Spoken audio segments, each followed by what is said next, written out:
Fusion Job Labor Schedule, History page. Click on the History page button to access the History page. The History page has the same columns as the Schedule page. The column data on the History page is not editable. On the History page, deleted position schedules do appear. The deleted schedules are highlighted in yellow. The History page contains position schedule history, from the last few years to the current position schedules, the reasons the schedules were changed, any additional details provided by the user at the time, including what user made the changes, and on what date they made the change. The function column on the History page has only one function, the Erase button. The Erase button is not a delete function. The only way to delete a schedule is on the Schedule page. The position schedule must be disabled then deleted on the Schedule page. The Erase function allows users to correct errors in their job labor schedules. The errors include duplicate schedules, if there are two or more schedules for the same position with the same active date, only one of them is correct. Erase all the incorrect ones. Single schedule with incorrect pay rates or hours. Before erasing a single schedule error, create a corrected duplicate schedule on the Schedule page. On returning to the History page, you can delete the incorrect duplicate schedule.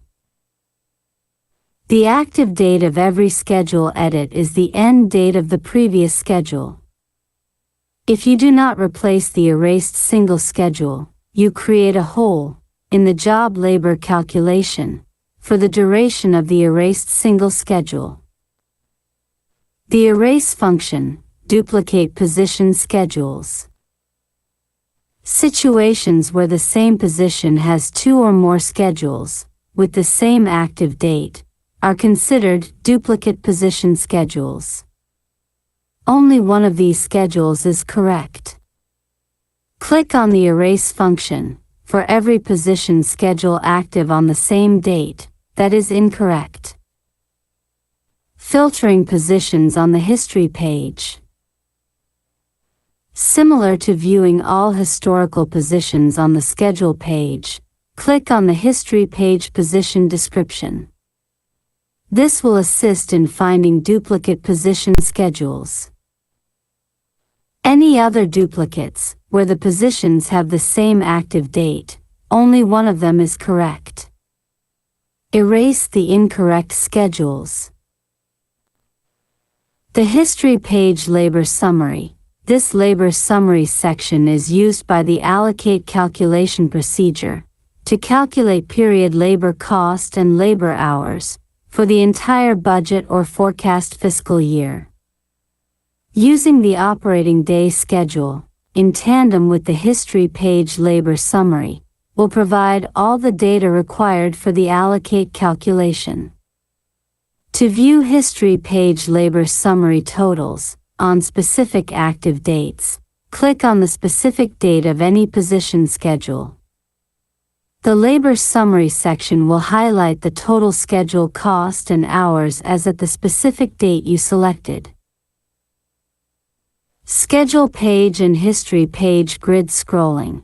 When too many schedules are listed on the Schedule page or the History page, the schedule grid becomes a scroll grid with frozen column headings.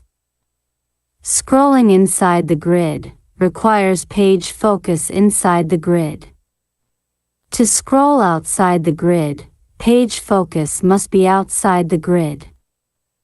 When you scroll to the top of the History page, you can allocate the selected business unit job labor schedule from here as well. Clicking on the Schedule page button will return you to the Schedule page.